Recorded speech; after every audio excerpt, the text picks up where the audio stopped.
Hi, this is Natalia Antonova. This is Arutunyan. And we are the Ladies in Putin's Russia, and this is the weekly rant. Natalia, you are back from the Alps. Yes, I'm back from the Alps. I'm tired of the crowd. Tell us about your, there was a film screening that you were involved in, and I really want to hear about this. Okay, it's not appropriate that I talk about this film screening on this program. Why not? I was involved with it. You were, it's okay. It's still not appropriate to talk about this film screening and this program, Anna. Do you not understand what I'm saying? Do you not understand the words that are coming out of my mouth? Is it because... Alright, I guess the problem here is that it was your husband who was... One of the directors of the and that's film. why Hence, we're not talking about it because that would be inappropriate. I can't use this medium or any other medium to promote my husband's work. I'm a journalist. We don't do that kind of thing. She has no concept of ethics, professional ethics. You did not use your position to promote your relatives, the economy in Russia would stop. I mean, come on. What I want to know is, how was Winter Go Away, the movie that was co-produced by your husband?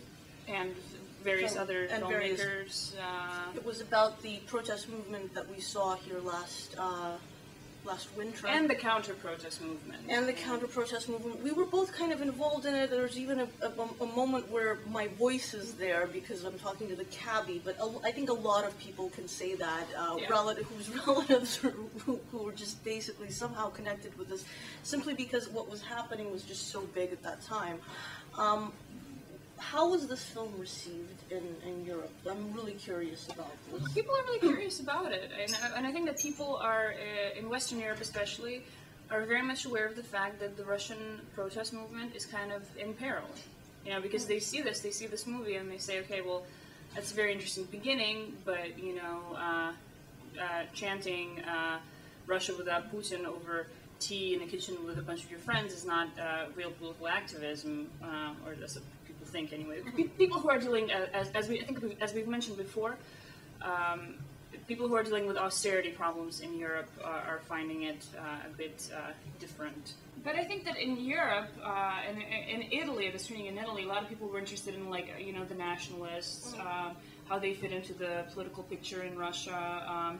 You know, people are interested, you know, in the fact that in the movie, like Winter Go Away, you mostly see Moscow, you see a little bit of St. Petersburg and such. What about the rest of Russia? People are very much aware that Russia's a big country, and, you know, I think there is a protest mood, you know, pretty much anywhere you go, because there's, you know, there's local pockets of dissatisfaction, but people express that dissatisfaction very differently.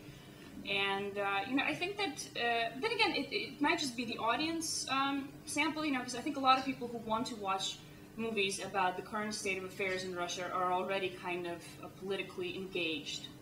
So I think in Europe or just in Europe. I think the average person on the street in Europe, you know, they are looking forward to, you know, the latest pop song release. They're not really caring about what's happening somewhere. Well, that's interesting that you mentioned that they were curious about what was going on in the rest of Russia, because what I was also hearing here about this film is that it wasn't really presenting the protesters. It wasn't really, like, necessarily on their side. It was just saying, it was talking about the chaos, the really scary chaos of what was happening here. Well, it's not just, they were showing the irrational side of any political movement. Yes. Because all political movements have it. Nobody will admit to having it. The opposition won't admit to being irrational. The pro-government forces will not admit to being irrational, but it's there, it exists, you know, because it's part of human nature, that's what it is. The pro-government forces want to paint it as this organized movement that's about getting power, and that's because they have to take it seriously. If they said that it was irrational, then they wouldn't really have to take it seriously, and I think that was really well reflected in the film. There's this anniversary of Bolotnaya Ploshchad protests coming up. They're having another rally. They decided on a date. What is it? On December 15th. There's this sense that it's all gone, like, not downward, but it's kind of over, and there's a lot of reconciliation to what this really was. There's this reconciliation, the fact that a lot of what happened last year was irrational. Now we have to either take this forward and find a purpose of where we're actually headed with all these protests, or it's time to just wrap this up, because what? You know, what's going to happen? Where are we going? And that's what we're going to see as this anniversary comes up. Yeah, and you know, and hopefully, you know, people have to put their energy somewhere. I think that, you know, as I was discussing with my husband, one of the filmmakers behind this film, you know,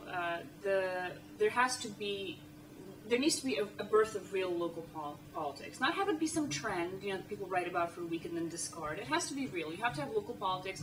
You have to be addressing issues in your town, on your street, and those are the issues that are going to, you know, change the country for the better. I think it's when you actually, you know, like austerity issues in Western Europe. When you have a clear goal and you're working towards it. Well, it's about policy, not individuals. Yeah. And power. We were the ladies in Putin's Russia. And we hope you enjoyed this bit of nepotism from us, which was forced on me by Arutunyan. There will be more of it in the future, because nepotism is a fact of life. It happens everywhere. All right, okay. Enjoy your week. Take care. Bye-bye.